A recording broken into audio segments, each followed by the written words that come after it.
Welcome back, everyone. We're here with another Q&A. Anything that I say is not meant to replace your medical care. Check with your doctor before implementing any of the suggestions. And I always like to just jump right in, Steve, and get through as many questions as possible. I think that's the best approach. Let's start off with Steph from YouTube. If you have a biliary colic issue, I hope you know what that is. I don't. Is gallbladder removal the only remedy? I don't know. I don't have all the details. Before you have your gallbladder out, make sure that you get an official informed consent, which really tells you the benefits and the harms and the side effects, the long-term side effects, alternatives. Is there no chance for possibly dissolving stone? Because sometimes the doctors will say, well, no, that's been proven. You can't dissolve a stone with bile salts, but there's research out there. Maybe they didn't see it. So I would think really hard, do your research, not just Google it, but just really go in deep to find out, do you really need that gallbladder out? Because it comes with the package. It does. And spare gallbladders are in a shortage of them, as you mentioned. Let's move on to Visha from YouTube. What is the best way to recover from a horrible tibia fracture? I added horrible. I feel for you. It's very painful. Obviously there's you're probably in a cast now, and then you take the cast off, and then it's going to be, all the muscles are going to be atrophied. And then you're just going to have to do rehab for a period of time and build it back up. That's pretty much, in addition to eating healthier, taking vitamin D and magnesium, I think then it's just going to have to be a rehab, especially if they cast and that affects the joints on that side, whether it's the hip or the knee or the ankle. What happens over time is it kind of throws your gait off. So you want to make sure that you do a lot of myofascial stretching after that to balance things, because 20 years later, all of a sudden, why do I hurt on my hip? Because you've been compensating for this atrophy that you didn't really kind of rehab fully. All right. And this person's handle is a barber from YouTube, but doesn't tell us whether it's a male or female. And here's where I think it's important. I'm dealing with low iron levels. What's the best approach to deal with it? Also, tell us about your vitamin C product. Just, I guess, curious in general. If you want to probably, one question, right? You can probably just look it up online about the vitamin C. I have a lot of data in there. But as far as iron goes, honestly, unless you're menstruating, unless you just had a car accident, you lost a lot of blood, I'm going to do a video on this, because if you start taking iron and you don't really need it, it can create more problems, because it's very difficult for our bodies to get rid of iron. So for most people, the problem is other things, like copper is low, and copper tends to help regulate and protect iron in certain places. Iron is very reactive if you can't get rid of it, and pathogens eat it. So it's a very interesting topic. I will do a video on it to give you all the data, but and if you need iron, I would get it from your food. I would not get it from a supplement, because the form of iron you're getting is like very toxic. So you'd get it from like eating a little liver here and there, or red meat. All right, very good. Let's go to DMO from YouTube. He has, or she has a left leg that is swelling up from my ankle to my knee, and it only happens in the left leg. Is there anything she can do to help support that condition? So when you get into edema on one side of the body, there's several questions that you have to find out about, like, is there a problem with your left kidney? Is there more a problem with the heart that's backing up the fluid? Check with your doctor on that. But typically, to edema, if it is truly edema, going low carb is going to be your best bet to get rid of the excess fluid. I would try that first. There's also something called lymphedema, which happens in one leg as well. So that's a different protocol. This is what diuretics don't work for lymphedema. So I just created a video on it. I will release it maybe in a week or two, but it's a multi-layer problem, and you definitely need to also lower your carb as well. But it's not just water that you're retaining; it's protein. There's too much protein in there, and the protein is toxic, and it's creating a kind of a sponge of fluid on one side. You don't see lymphedema on both sides. It's usually on one side. Okay, very good. And by the way, folks, around the world, we just want to acknowledge we see you and hear you, that you write in where you're calling from. We used to do this sort of around the world wrap up of people, or countries rather, that could participated. But many of you said, gee, we'd like a few more questions. But maybe we'll do it every once in a while when we get a big list. But we see you, we hear you, and we're very grateful for you making the show a success. So let's go to user IK8 from YouTube. Is zinc L-carnosine the best way to support chronic gastritis? Yes. All right, that's great. Now you got ahead of me. Chaplain Debbie from YouTube, what is the best advice for someone dealing with a hiatal hernia? Couple things. Manually pressing, there's certain exercises, but you can actually press up underneath the left and right rib cage close to the center part and do that type of massage to help push that back. I would also make sure that you have enough stomach acid by taking betaine hydrochloride. And then there's a protocol on that. I have it in some videos. But, you know, there's various types of hernias. You have hernias in the lower part of the abdomen. You can have them in the stomach area, in the fascia. And so my question is, like, why did that develop in the first place? Are you getting enough collagen? Are you getting enough vitamin C? Are you getting enough copper? Are you getting enough nutrition? There's a lot of little factors that have to be looked at to really make sure that you correct it. Because, yeah, you can do the massage, and that does help, but how do you make sure it stays gone? I need more data to figure that out. All right. Well, I hope we have some data for Berg, and I feel bad for her because she's from YouTube and she wants to know how she can improve stomach health so that she doesn't get nauseated and depressed when I'm stressed. That sounds awful. So this is someone else, right? Yes, I'm sorry. It is. Okay. So the stress is activated by your digestion. If that's true, I would do intermittent fasting. Intermittent fasting. I had a gentleman who was suicidal, and he basically decided to do himself in by starving himself to death. He locks himself in his room, day 1, day 2, day 3. And he just is like, I feel so happy. I feel good, uptone. And then he starts searching and he finds, intermittent fasting actually helps pull someone out of depression. So it's really good for the brain. Frequent eating can make you depressed because there is a connection between your gut and your brain. So whatever's happening in the gut is probably affecting up there. So I would go back to a low-carb diet, intermittent fasting, before I would try anything else and see if that doesn't just handle it. Wonderful. Okay, and Deb, by the way, I'm trim now because of Dr. Berg, and I feel great in that regard, but I don't do it for that reason. I do it because of depression. When I eat a ton of sugar and carbohydrates, I feel like crap. And when I stop, it goes away, and it's taken me a long time to learn that lesson. So I'm pulling for you, Deb. If you change your diet and get off all those carbs beyond, your stomach feeling better, I bet your brain will too. We're all pushing for you on that. Let's go to Anush from YouTube. I'm having low AMH at the age of 34. Please do a video on infertility. Does that make sense? I always like when AMH, so you would just assume I know all these initials. So if you can give me more data, what are you talking about? That would be great, because I don't want to assume it probably means this or that.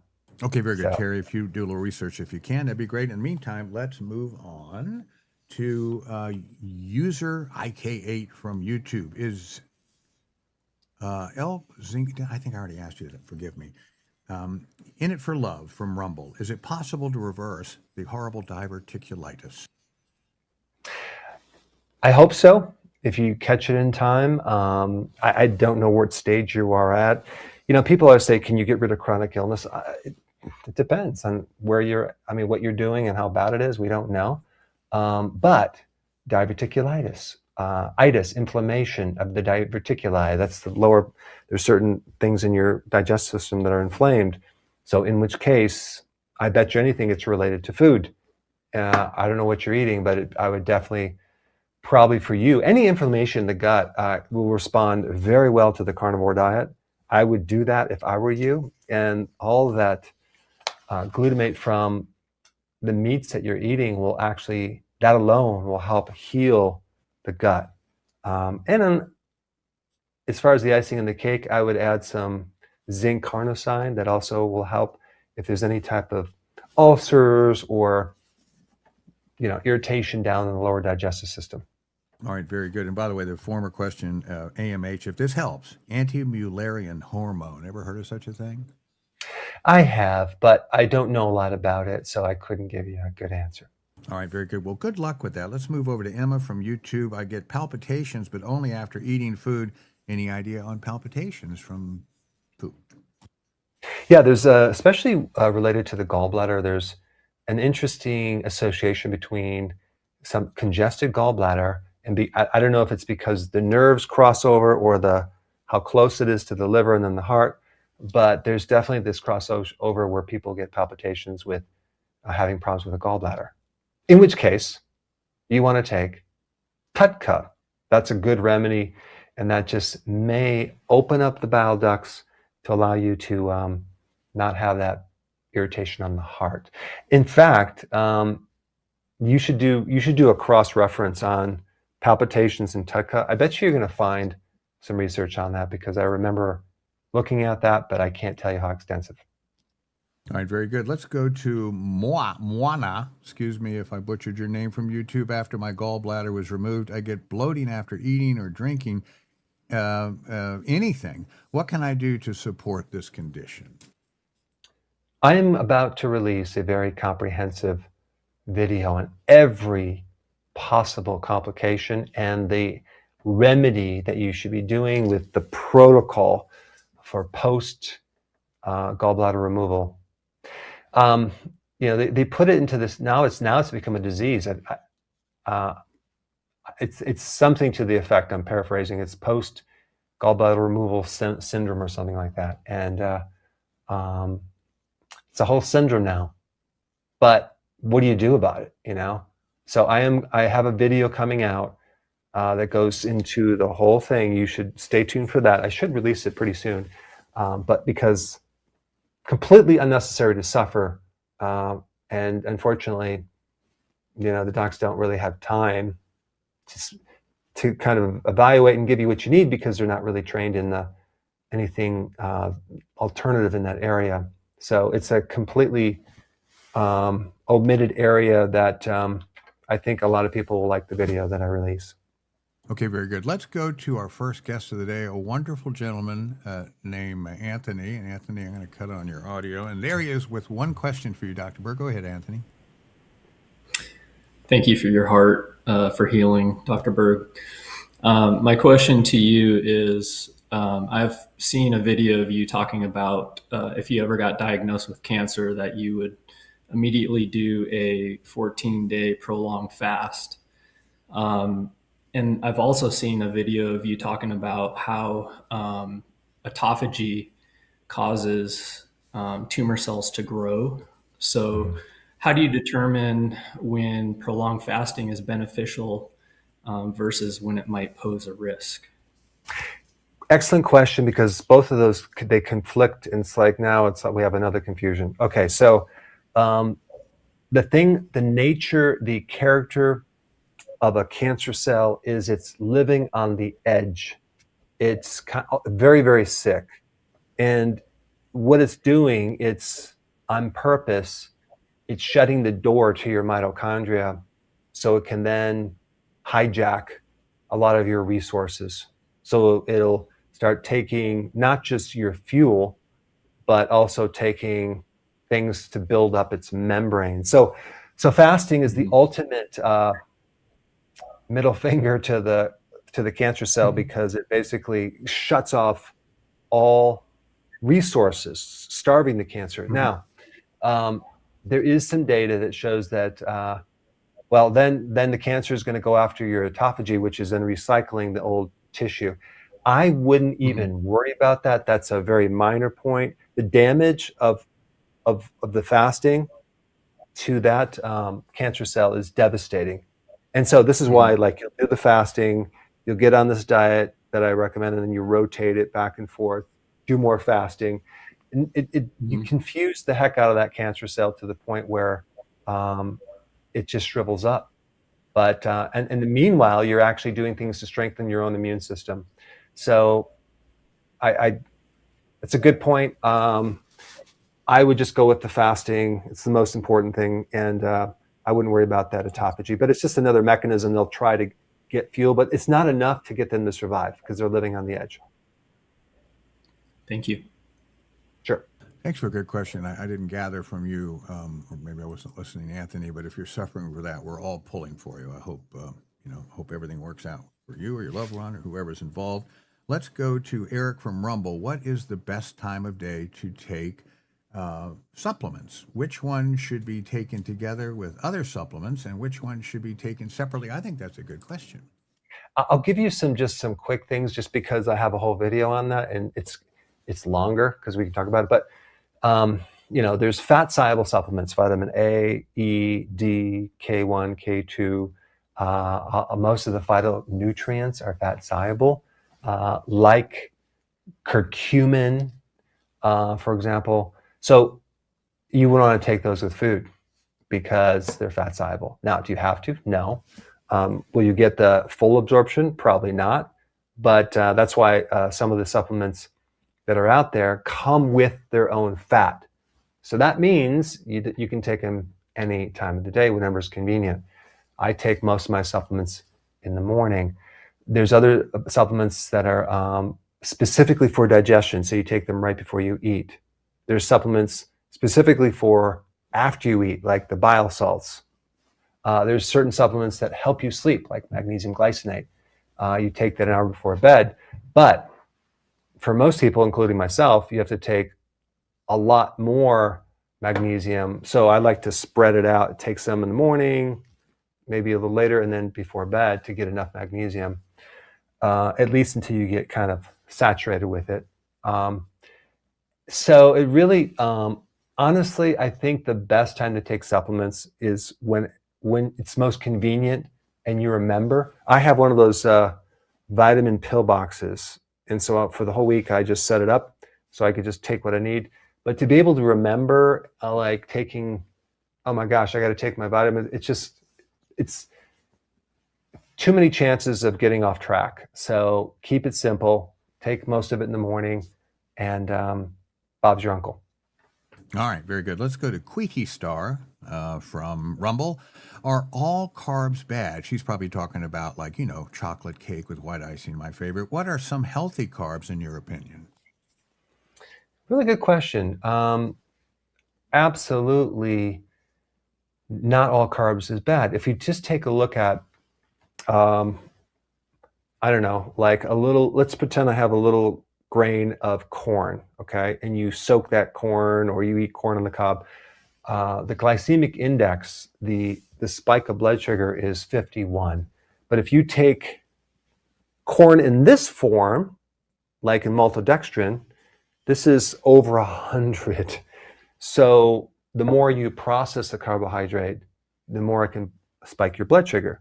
So we're talking about a carbohydrate, starch. I'm not even talking about sugar, starch. It actually is sugar, but they don't call it. It's a loophole. So what carbohydrate has virtually almost no starch and no sugar? That would be non-starchy vegetables. Broccoli, kale, Brussels sprouts. It's like less than 1 gram of starch and less than 1 gram of sugar. And it's phytonutrients, it's a lot of water, it's some fiber. So those have on the glycemic index, they're like a 1 or 2. So they're not going to create a problem for you. unless you have inflammation in your gut, and that's a whole different thing. But yeah, that's what we call good carbs, and you don't have to count them in your daily carbs because they're mostly water and fiber. That's wonderful. That's encouraging. Little Dude Egg from, I didn't say what. What is the primary cause of consistent, and I'm going to use flatulence because he used a more earthy term, and stomach rumbling? Well, it's usually we do have a certain normal amount of gas that we produce just from consuming a lot of air. There's no odor, and I'm sure some people will have a different opinion about that. But basically, we have that. But if you're having problems with a bad smell, obviously you are consuming. You're getting an abnormal digestion, and it could be excessive fermentation. Okay, because you're eating foods that ferment too much. You might not have the right microbes to ferment them. You might have an abundance of microbes. So it's really related to what your microbiome and then what you're eating. So some people, as soon as they eat fruit, they'll start having a lot of gas. Some people, beans. Certain people that, it could be grains and definitely sugars and things like that. But you should watch my video on that to get the full understanding of how that all works. All right, let's go to relaxing meditation from YouTube. What is the best way to treat cracked heels? No matter what I try, they stay very dry. There's some data that shows that this is a vitamin B2 deficiency, but I have not found that it works because I've recommended it. This doesn't work. I think a bigger root cause is too many seed oils and not enough omega-3 fatty acids, and the skin dries up and it cracks. And then you also have the fact of people putting things on their feet to try to moisturize it that involves alcohol, and it'll just keep drying it. It's like putting chapstick on your lips, and all of a sudden now it's cracking. It was fine before. So look at the obvious. What are you putting on it? And also what's going in your body. Are you doing seed oils? It's just going to make things brittle. All right, very good. Poor Hanana from YouTube, her feet are burning when she gets up each morning. Any ideas how you could support such a sensation? That sounds like peripheral neuropathy, which is a blood sugar problem. You should get your fasting insulin tested. You need that below 5. If it's really high, then you need to seriously get in a low-carb diet and with intermittent fasting, and you can watch my videos on that. But a really good remedy for burning feet is benfotiamine, which is a type of B vitamin. It usually comes with alpha lipoic acid, and it just handles burning feet and peripheral neuropathy pretty quick. All right, very good. I tell you what, why don't we kick it off with the mailbag, if you have that handy, sir, and as many questions as you like. Okay, so number 1, OMAD while weightlifting, is this a good idea? And the answer is yes. It can actually enhance your muscles because you're stimulating growth hormone, and growth hormone actually helps you retain your muscles, and it supports the muscles. Just make sure when you eat that you're eating sufficient amino acids. That meal needs to be nutrient dense and a really good amount of protein. Probably, if you were to look at ounces, I would say probably 9 to 10 ounces of animal protein. Okay. Number 2, how do you actually get 4,700 milligrams of potassium per day? Well, you eat 15 bananas. No, just kidding. It's actually difficult to get your potassium because you would have to consume a combination of things, larger amount of salad, which most people don't do. Salmon has about 400 milligrams per, I think, 6 ounces. Avocados range between 500 to 900 per avocado. So do an evaluation on what you eat and see how close you are, but it's difficult. It really is. And the reason why we need potassium, one of the reasons is to fortify the potassium sodium pump, which actually powers your nervous system. Also, should women fast? Does it raise stress hormones? Okay, because there's conflicting information. Should they fast? They should do intermittent fasting, okay, not without snacking. But if they find that they prolonged fasting is a problem for a lot of women, especially if they're postmenopausal, because they're going into it with maybe some atrophy. Because what happens after menopause is the muscles become resistant to building and they start losing muscle. It looks like fat, but it's actually atrophy, loss of muscle. So they need to do weight training with sufficient protein, not a long, prolonged fasting. Because in their mind, they're like, oh, I'm gonna get rid of this weight by eating just a little bit of food and going a long period of time. Well, now we took that atrophied muscle and then made it smaller. The machine that helps you burn, the thing that's behind the metabolism is your muscle. So it really depends on those factors. Okay, number 4, why are so many people losing hair? Okay, I think it's related to the problem with insulin resistance and the amount of carbs we're eating and what that does to the hair. And also, I mean, just think about like even females that have polycystic ovarian syndrome. That's high androgen coming from the high insulin. And a lot of times they'll get thinning of the hair on the top part right here. But it happens in men and women. So you want to go low carb to support that. And also hypothyroidism, autoimmune. I have a whole video on that as well. You want to support your thyroid. Can keto and fasting bring back your menstrual period, after 3 years of menopause? I've seen this happen. I've seen this happen where I had a lady who came in, she hadn't had a period, she must have been 65, and for 12 years, she gets on the keto diet, and all of a sudden she starts menstruating. And she's complaining. I said, no, this is anti-aging.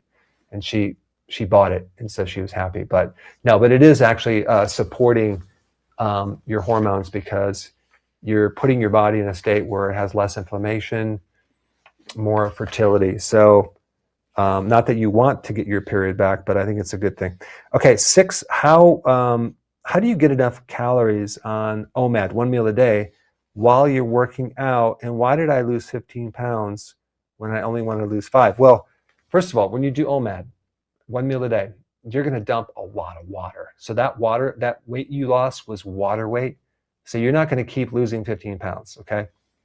So, and also you want to focus on quality, not necessarily quantity, because you can have 2,000 calories of refined carbohydrates and just be terrible. So it's not the calories we need, it's the quality of the calories. And so nutrient dense animal meat, raw cheese, sauerkraut, avocados, salmon, sardines, eggs, kefir are all foods that I eat that are nutrient dense. And if you do that, you don't need as many meals as you normally have. What are the long-term effects of the keto low-carb diet? Can it damage your kidneys? Think about the number 1 root cause of kidney damage. It's diabetes. It's high blood sugar. Okay. So then now we're going to go keto, low carb. Is that damaging to the kidney? 1,000% no, it is not damaging the kidney. And even though it's put out in the news, if you actually just spend the time to read the study, you'll find that they actually did a mice study and study in mice, and they actually didn't even feed them the keto diet. It was on a high carb diet, but they just had a extra high carb diet, and they compared that, calling that keto. And sometimes they call it the keto-like diet. But the long-term effects of keto and low carb, what would be the long-term effects of keeping your insulin low? Well, it's health. So I don't buy that eventually it just wears out and you need more carbs. You can tolerate more carbs once you get rid of insulin resistance, but chances are it's going to come right back if you started consuming the carbs. So I would kind of balance it out, go through it and see for yourself, but I think you'll be quite happy with the long-term effects. low carb. All right. Well, that was a terrific roundup of questions, and I learned a lot. I'm sure everyone else did too. So let's go back to the audience, to Kind Mind from YouTube. Please share information about the best approach for someone with the horrible fatty liver. Actually, it's pretty easy once you understand that the liver doesn't really have fat cells like you would normally think in like other parts of your body. The fat's accumulating in the the actual liver cell itself, the hepatocyte, and that's not good. So the liver has the ability to store that fat quickly, but it's the only tissue in the body that can get rid of that fat extremely fast, like within weeks, a couple weeks.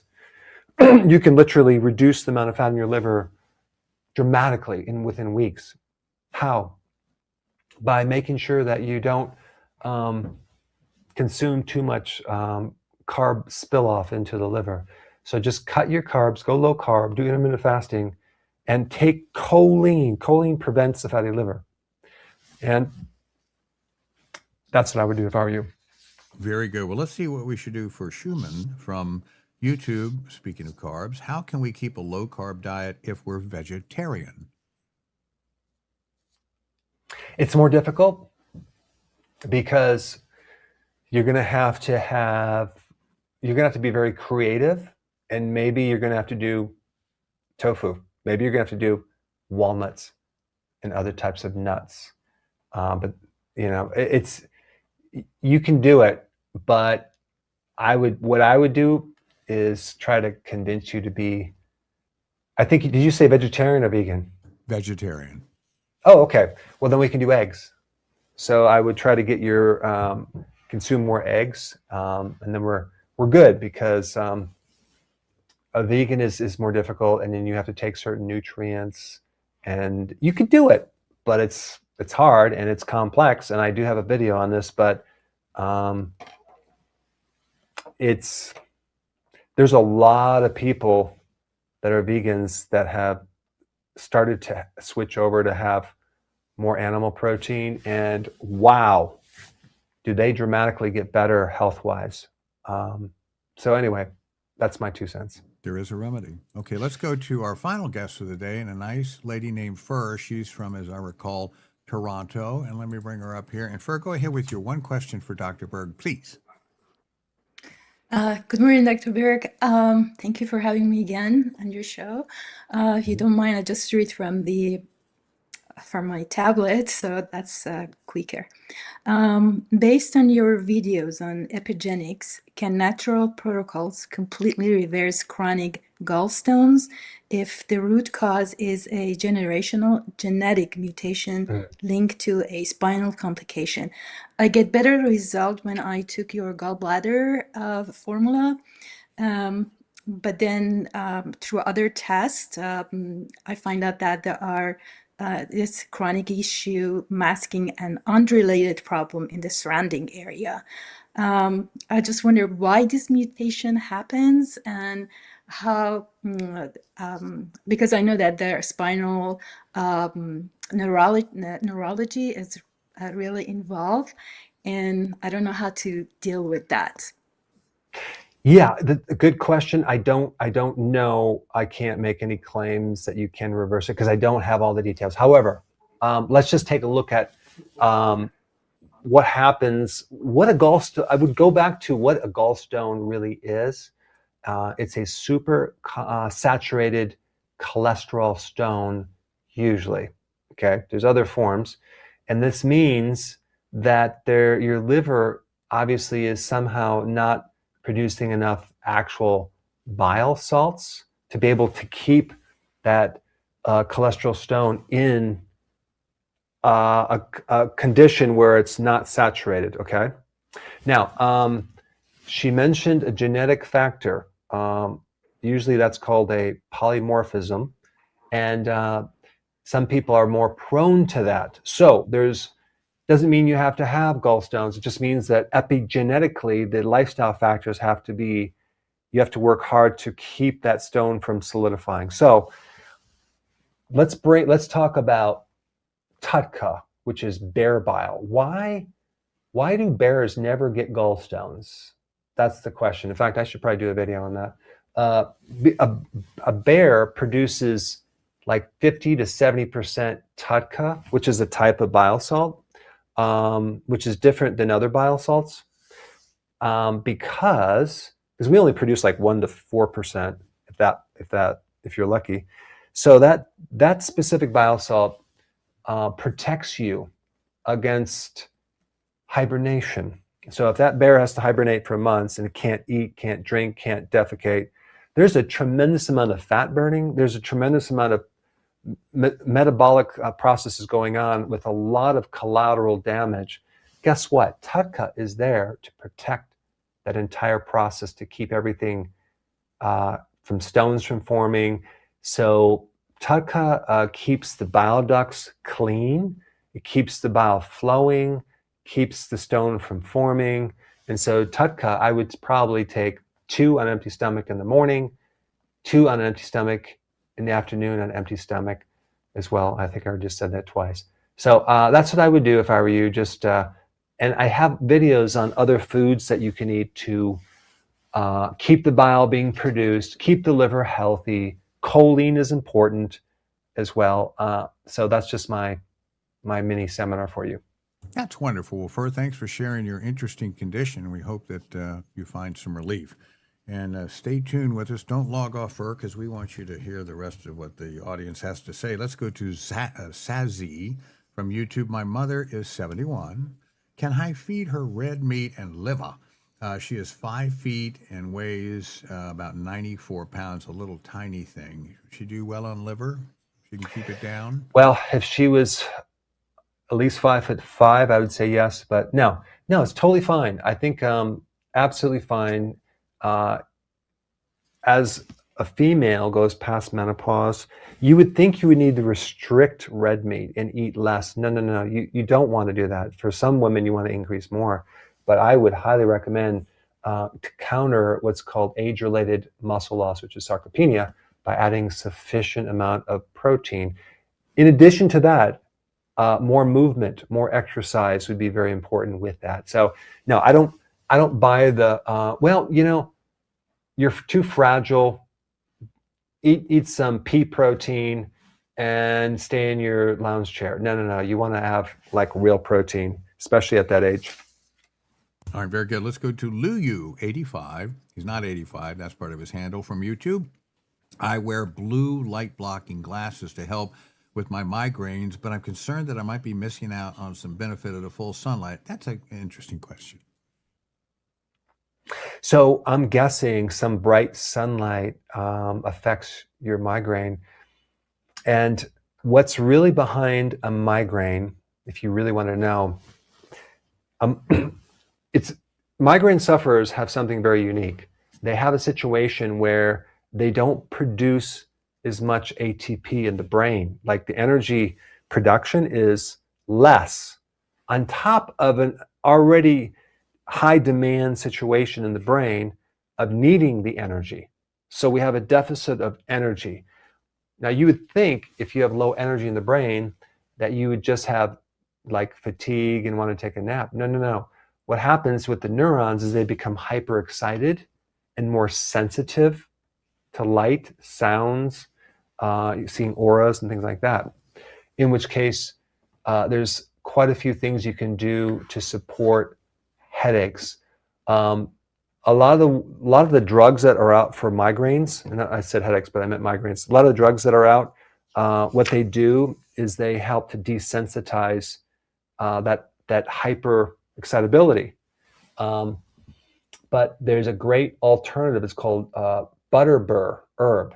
Make sure it's PA free because that's a toxin that you want to make sure that doesn't come with it. But that has been shown to give great relief for migraines. But on top of that, you want to start supporting more energy in the brain. And one of the best ways to do that, especially for people that have migraines, is to take large doses of vitamin B2. B2 is the cofactor called riboflavin that actually helps that mitochondria generate more energy. So you'd want like 400 milligrams of B2 every single day, of course, with the low-carb diet. There's research to show that that has been beneficial for migraine sufferers. So it's not just about, desensitizing this hyper-excited neuron. It's about getting the energy fixed a lot deeper. And also make sure that you have enough sea salt, because if you're people that have migraines that drink a lot of water and dilute salt, they get worse migraines. So you want to have more sea salt with that. All right, very good. Let's go to Ala Moss from YouTube. If our zinc levels are low, sounds a little obvious, is it okay to take zinc supplements to increase them? Any caution there? Yeah, it's just that anytime you take a single mineral, it's good short term, but make sure you want to take it in a blend of other trace minerals at the same time. So especially with zinc, you need copper. Because if you take zinc for a long period of time, you'll start depleting copper. So you need those in a certain ratio. So I have videos on that. Okay, speaking of videos, MD Rayhan from YouTube, please share your thoughts about and make a video about ulcerative colitis. You got any of those online? I don't have a video on that, but I'm writing that down right now. But in the meantime, take your zinc carnosine to help yourself support that condition. Well, there you have it. Dr. Berg will react to your request. Patricia from YouTube, what would be your recommendation for someone who's dealing with scleroderma? Scleroderma? Yeah, that's an autoimmune disease involving the connective tissue in your body. And so I'm going to write that one down too. I think that deserves a video. But you may want to do research on the Coimbra protocol, Dr. Coimbra, which he uses higher doses of vitamin D3.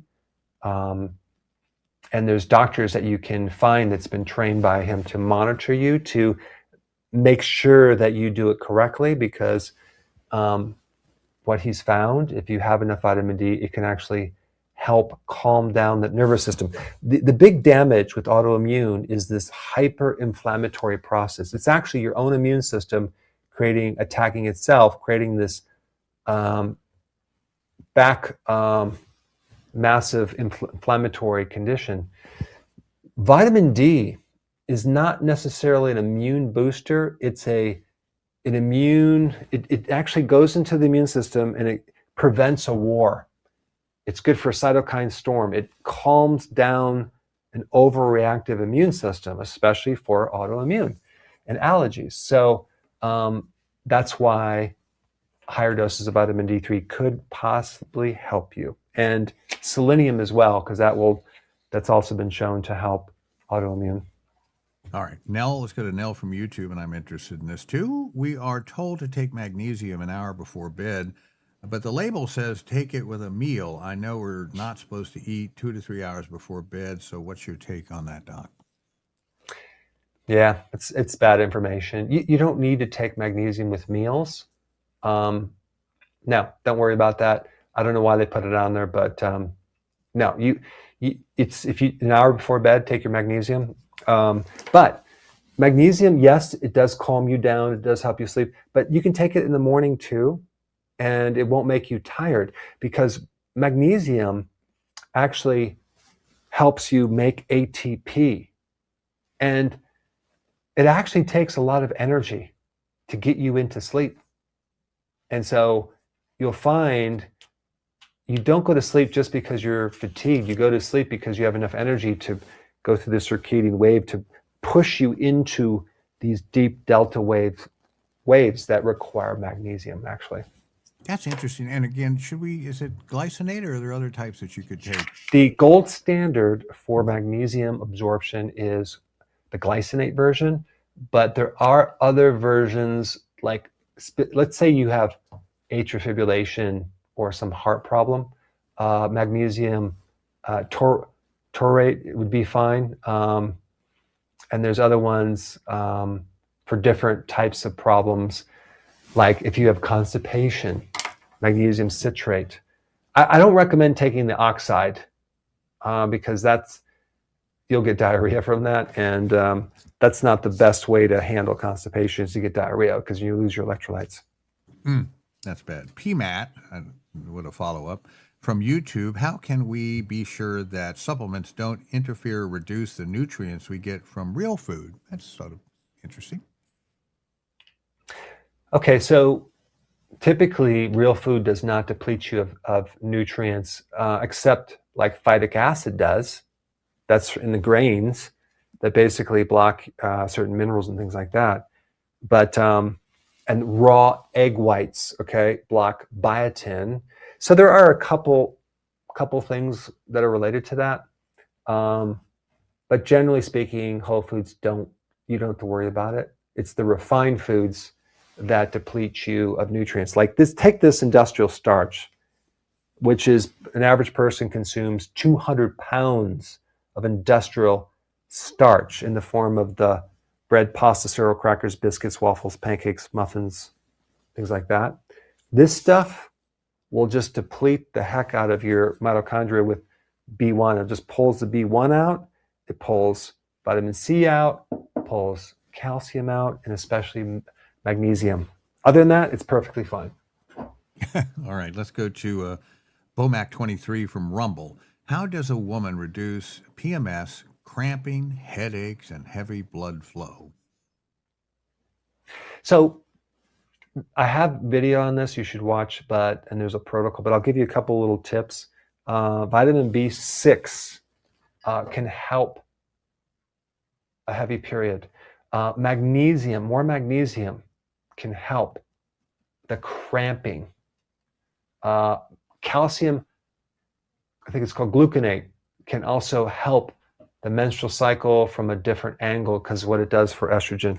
So, but I would watch the video to get the complete protocol. All right, let's move on to Redskins fan from Rumble. I'm taking an advanced TUDCA formula on my doctor's recommendation. I have no gallbladder. We've heard that today. Is this a lifetime commitment? Well, is your removed gallbladder a lifetime situation? Are you ever going to grow it back? No. So yes, you have to now manage that with something that is going to keep the bile flowing. The problem without a gallbladder is now you no longer have a pulsed, concentrated bile. Now you have a diluted trickle, and then that can show up in lack of absorption of certain things from your foods. And so now you're going to have to counter that and minimize the damage control by probably the TUDCA or even bile salts. But if you take too much, you'll get diarrhea. So it's like not enough constipation, too much diarrhea. So stay tuned for a whole video on what to do naturally if you have any complication from the gallbladder. All right, get your popcorn, folks. We've got 2 or 3 videos coming up here soon, which we do anyway every week, I think. Anyway, Lynn from YouTube. I always wait for at least 3 to 4 hours after a meal before going to bed. I think that sounds right. But my stomach rumbles loudly, especially when I'm laying on my left side. How come? Maybe her partner is not happy with that. I think I would be curious, and I don't want to do it right now, is of what you're eating. There's something maybe you're eating. It's either something you're eating or maybe you need to have a bit more food if it's kind of growling and you're hungry. So I need more data to see if there's something else going on. But typically what you want to do is have a sufficient nutrient-dense dinner, okay? And then the kitchen's closed, okay? Nothing else to be eaten after that. Definitely for 3 hours, okay? So then you go to bed and you haven't eaten for 3 hours. Typically, it's going to help people. If you have a problem on the left side, then sleep on your right side. All right, very good. Let's go to Deeper Still from YouTube. I'm assuming that eating a keto diet or any other diet, glucose levels will still rise. My recent fast glucose level was 108 while on keto, didn't say when, and intermittent fasting. Is that normal? It's normal, especially if you had a problem before that, because it takes a while to get rid of insulin resistance. Think about why your blood sugar might be slightly high, and it's still within normal range, by the way. It's not that bad. So what insulin does is it pushes the sugar down. So if the glucose is up, you probably have insulin resistance. So insulin is dysfunctional. Insulin dysfunction is behind 34 different diseases. It's very common. So you want to get your fasting insulin tested, and that will tell you exactly what's going on, because when your body has insulin resistance, guess what happens? The pancreas starts making more and more and more and more until it gets weakened to the point where now the blood sugars go up. But typically it's probably, I'm guessing, going to be too high.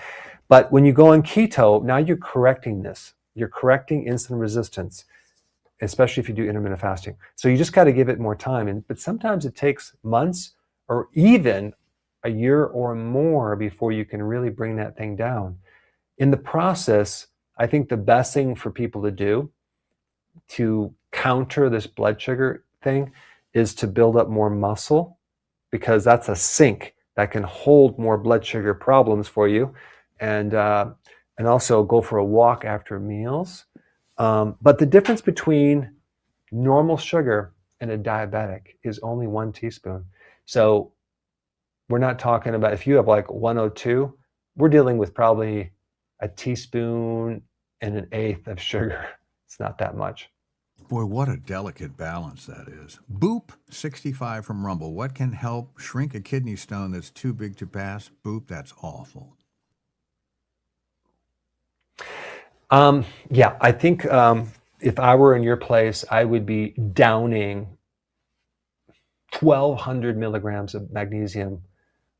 But I would want citrate, but I'd probably take glycinate, and then I would take some also with that magnesium citrate, because the citrates do help combine with the oxalates, which typically, if we're just assuming that you have the most common form of kidney stone, which is the calcium oxalate stone, but magnesium is the one that will help you the most. It's the missing keystone in this problem. So yes, drink lemon juice, drink more water for sure, a little bit more, have potassium. All this is important. Don't consume high oxalate foods. But I'm telling you, magnesium is the thing I would gamble, put my money into, focus on that. Are you going to completely dissolve the kidney stone? I don't know. I hope you will. If it becomes too unbearable, then they do have lithotripsy, which you go in there and with sound waves, and they can break up the stone into sand, and you can pass it, and then you can focus on preventing it if it becomes a problem. Oh, good luck with that. Okay, and here's another tough problem, and this ain't a new one. Hadley from Rumble. How can I help my 5.5-year-old son from peeing so often to stop dribbling in his underwear and stop needing a diaper at night? That is a tough one for a little boy.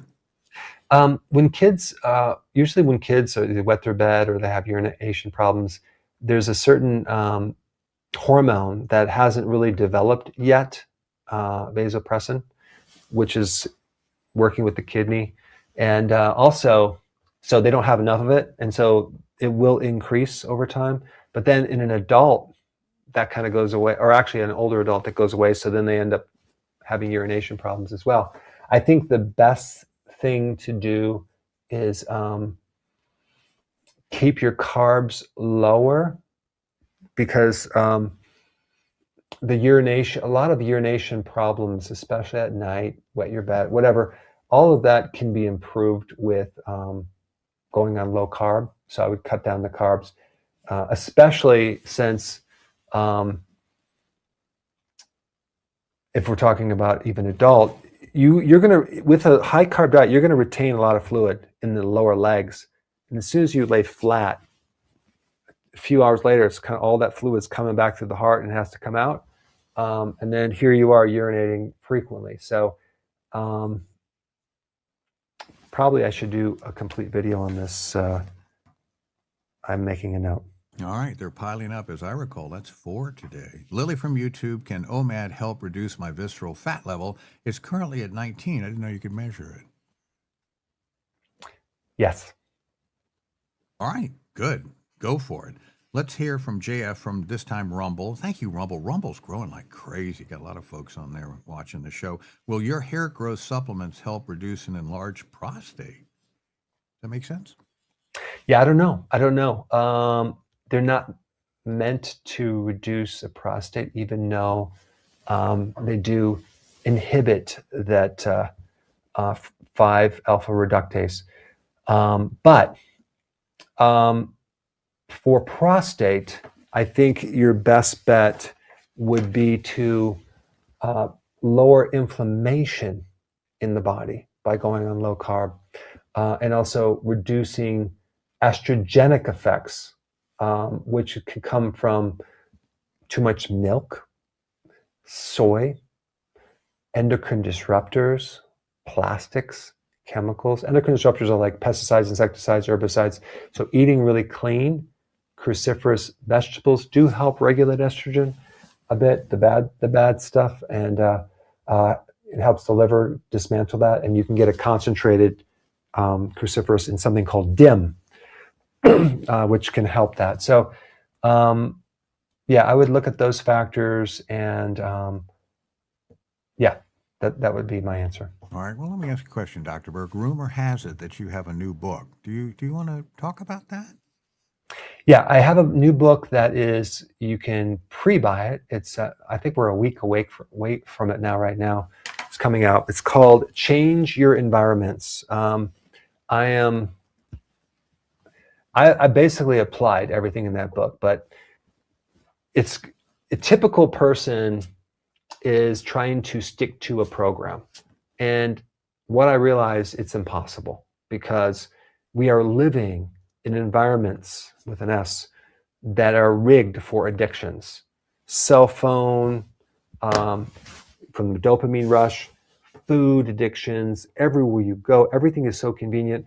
So this book actually helps you set up all your environments in a way to make good habits the default choice. So there's not a million choices. So cleaning up your food pantry and your refrigerator. And so we went through and kind of one at a time gave you information to help change these environments. You know, this is not something weird or something kind of external to what you already have. You're living in these environments, whether you know it or not. And I just kind of I'm going to help you look at them, help you align them to having better lifestyle changes, which I think can create massive improvements on your health. So that's what the book's about. And it's a picture of a fish jumping out of a toxic fish bowl into the ocean. So stay tuned for that book. Go to Amazon.com and pre-order it so you can be the first ones to write me a 5-star review. I really appreciate that. Oh, that'd be great. And here's a little spoiler for you. One remedy he has is he rides in his tractor, and instead of looking at his cell phone, he gets swarmed by hornets and bitten. So that's really... I think that was 2 weeks ago I had that happen. I didn't see the hornet's nest right underneath the tractor little ceiling there until it bit me right there, and that stung me. Yeah, well, you were very brave about it, and I wouldn't have been. Mir Jana from YouTube, what signals the body after you eat that you can sleep? When I don't eat for a while, my body has a harder time falling asleep. Must I eat before sleeping as my old world parents did?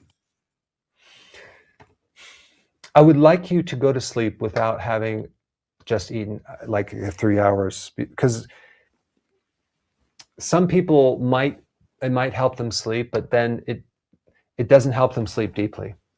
But there is a certain situation where one of the reasons why you can't sleep is your neurons are not getting enough fuel, in which case eating something might help you. But ideally, it's not the best situation. So what I would try is to increase the quality of food when you're eating those meals, and add more sea salt to the meals, because it could be, especially if you're on keto, the reason why you might not be sleeping is because you don't have enough sea salt, sodium, believe it or not.